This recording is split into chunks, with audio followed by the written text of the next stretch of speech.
So you noticed my very special hat topper here, my VIP card. It means I'm special and I get cool things from Lego, right?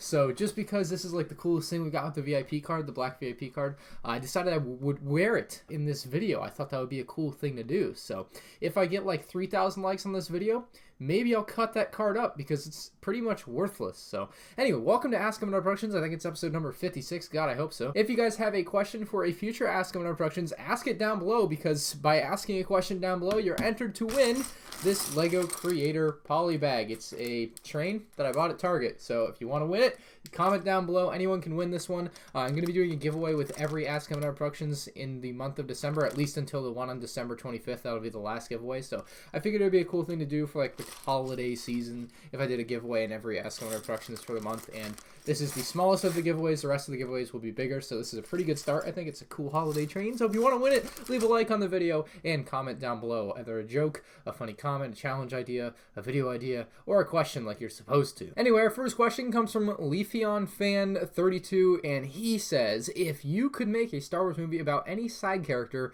who would it be and what would the movie be about? Alright, this is going to sound weird. I know they just made the Solo movie, right? But I would make either Han Solo, like Solo 2, right? I would make a sequel to that movie, or I'd make a movie about Kira, Han Solo's girlfriend in the movie, because they kind of left it open with Kira. She didn't die, and she obviously doesn't show up in any of the future movies that have kind of already happened. So I just want to know what happened to her character and like her relationship with like Darth Maul after she leaves Han Solo there. I really want to know more about that. So if I could see one movie, it would be a movie basically about Kira and Darth Maul and what happens with them after Solo: A Star Wars Story. Taco Bob 03 says, where do you think the 20th anniversary sets are? Aren't they supposed to come out this year? What do you think the set should be? So when a set is supposed to come out this year, I guess the best way to put this is it's coming out not in January. We already knew this, though. They're coming out in April, is at least a rumor. It's a pretty strong rumor, I might add, but they're supposed to come out in April with like a special April wave, so that's when they'll be coming out. We should be getting pictures probably by the end of the month. Like, that's what I'm starting to think, is that we should get pictures by the end of the month. We will see if that holds true, but that's what I have heard. And we already know a few of them. I think like a Snowspeeder, an Anakin's Pod Racer,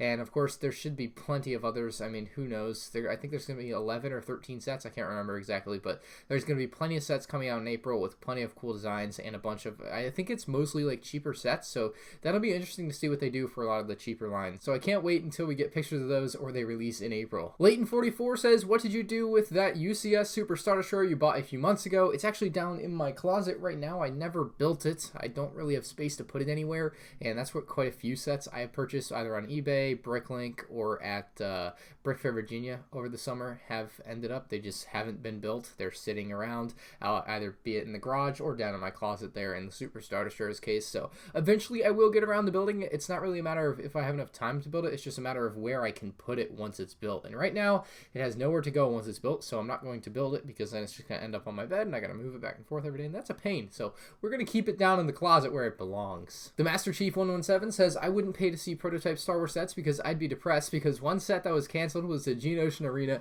and they canceled it because they thought it would never sell, yet everyone wants it. I don't know if that final few words there are particularly true, that everyone wants it, but I'm sure there is a pretty big demand for it today. Maybe the Lego Star Wars like theme as a whole, there's more people buying Lego Star Wars, so more people would buy it, obviously. We can see with UCS Hoth how that one went, so I think they would be a little bit cautious to make another large playset like that. However, I think my friend CM4Sai hit the nail on the head with his custom model. Like, if Lego released exactly that, I would be hard pressed to think it would fail. It just looks really, really good. He made a great custom mock. I use his mocks like all the time in my videos. But Lego has released like some prototype designs of some of the animals in there, and they look pretty cool. Back from some Star Wars event. I don't know where these pictures are from. I don't remember, but they look pretty cool. I think it might have been less successful back in the day. However, I think if they somehow find a way to make it topical, that it could be a successful set. Obviously, they canceled or stopped working on whatever prototype they were working on back in the day, and it never kind of got made into a real set, but it would be kind of cool if one day they were able to come around and make something nice out of something like that. Padawan of Christ says, why don't people like clone jokes? Because they're all the same. This thing got like 150 likes on my last videos. Great joke. Good job, dude. Red5 says, if you're gonna grief a download map, please. I've been griefed numerous times, and it can take hours to fix. What if somebody blew up your house that you worked on for years? Just trying to open your eyes. So I understand the pain that I cause when I grief someone's house in Minecraft or their build or whatever it may be. But that's kind of the point. It's no fun if you're just destroying stuff that doesn't have an effect on someone else. Like, that's the point of griefing in Minecraft or trolling in any video game for that matter, is that you're directly affecting someone else. It's really mean. I really seem like a really mean person for it, but I kind of am, I guess. But that's kind of the point. When you grief in Minecraft, and I've been watching a lot of Minecraft griefing videos these last week or two. The point is to kind of get up under someone else's skin and make them upset. It's a lot of fun. You should give it a try yourself, honestly. The HW Hunter says, what Lego line do you think should have never existed? I think the simple answer to this is Lego Galland, one of the worst Lego themes ever made. It's bad, and we're going to leave it at that because I don't want to sit here and trash it all day. TBC44 says, have you tried TikTok? I have tried TikTok. I've downloaded it, and I've, looked at stuff. I probably haven't been on there in, 3 weeks, but I, scroll through and look at them occasionally, I guess, when I had been on there. I've never made a TikTok. However, my username on there is the same as my YouTube username, so no one else could steal it. That's the main reason I made one, and then I kind of started watching them, and I was like, oh, these actually aren't as bad as the advertisements for it, to be honest. So, yeah, I kind of liked it, but I haven't touched it in a few weeks. Brooklyn 101 says, will you buy any Overwatch sets on January 1st? So I'm actually considering it. I was thinking about it today. I think I might go to the Lego store on January 1st, depending on what happens with the Lego Star Wars sets and whether or not I can get them before January 1st. That is yet to be seen. But I think on January 1st, or whatever day those sets come out, maybe December 26th I'm going to go to, because the Lego Movie 2 sets come out and I want to get some of those. But I think regardless, I'm going to get some of the Overwatch sets. I don't think I'm going to buy them all. I think I'm going to save my money on some of them. But I think I like a couple of them, so I'm definitely going to pick a couple of them. You'll see reviews on the channel. I'll probably do a live build of those when I get them, but I think I'll get a couple. Lewis has a joke for us. It says, Luke, Dad, what's for dinner tonight? Anakin replies, Wookiee steak. Luke says back, is it any good? And Anakin comes down with it's a little chewy. The next question comes from MCG1196. He says, hi, Minar, what are your thoughts on the Darth Vader's castle set? Honestly, I think it might be the best LEGO Star Wars set of 2018.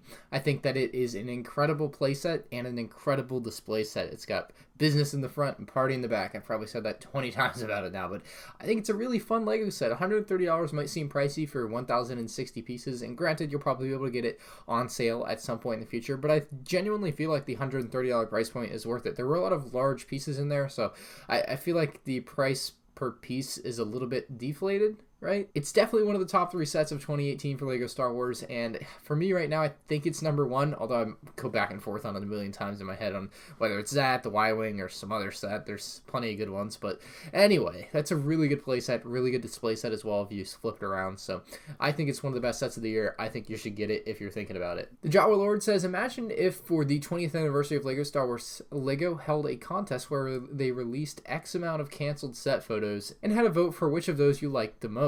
Whichever set won would be made into an actual set and released, likely limited to LEGO stores. I think that would be the coolest way to mark 20 years of LEGO Star Wars. This sounds like a great idea. That actually sounds pretty similar to what they did back in the mid to late 2000s with Toys R Us. They ran a voting poll where you could vote for Palpatine's arrest, a Slave One, or a Home One Mon Calamari. I think those were 3 things you could vote for, and whichever one got voted would become a Toys R Us exclusive. I think the winner was the Home One Mon Calamari, but the other 2 sets did eventually become real sets anyway, so what was the point? But I do think that's a really cool idea. I think it would be really cool if a bunch of fans got to vote for what would become a LEGO exclusive set. So you should email that to LEGO and see if they go with your idea. That sounds like a great idea. I could totally see it happening where a bunch of us LEGO YouTubers get behind one. So let's say I am for an AT-AT and David Hall's for a Star Destroyer. I know those are sets that will get made anyway, but just hypothetically here. So we're making videos just all being like, you gotta vote for this one. And he's like, no, you gotta vote for this one. I think that would be kind of fun, but hopefully that would be a really cool thing for them to do. I would love to see them do more stuff like that where fans kind of vote for the sets they want. I know they have that with LEGO Ideas, right? But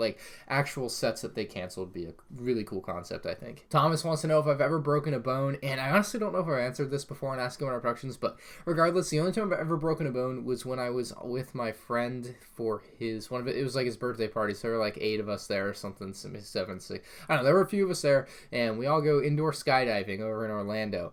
I broke my arm indoor skydiving. I was the guy, we were at the end of the indoor skydiving, right? When you're at the last 5 seconds of your time on the indoor skydiving, they take you and they fly you really high up inside the thing and then they bring you back down. I did not want to go really high up. Did not want to do it. So I'm in there floating around and the guy's holding on to you, right? And he's about to go up and I'm like, I ain't going up. So I go down, and as I come down on like the mesh there, it wasn't even that far of a fall. It might have been like 6-7 feet, maybe less. And of course the wind's blowing up on you, so you have resistance against your fall. You're not just straight falling, and it's like a mesh. It's got a little give to it. But I fractured my arm, broke my arm when it didn't like, bend. Like, it was just kind of like a fracture, but it was definitely broken on the x-ray, and I had a cast on it for a few weeks. So that's the only time I've ever broken a bone. Other than that, I've been pretty lucky. Anyway, that's all I have for you guys for this episode of Ask MandRproductions. If you guys did enjoy, give the video a like. If you're new to the channel, subscribe.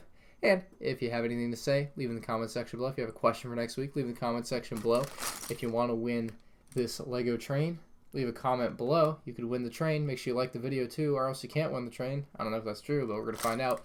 I'll pick the winner next week. That did not go as far as I wanted it to. I'm going to end the video here because it's falling apart, just like the Lego Star Wars Black VIP card promo.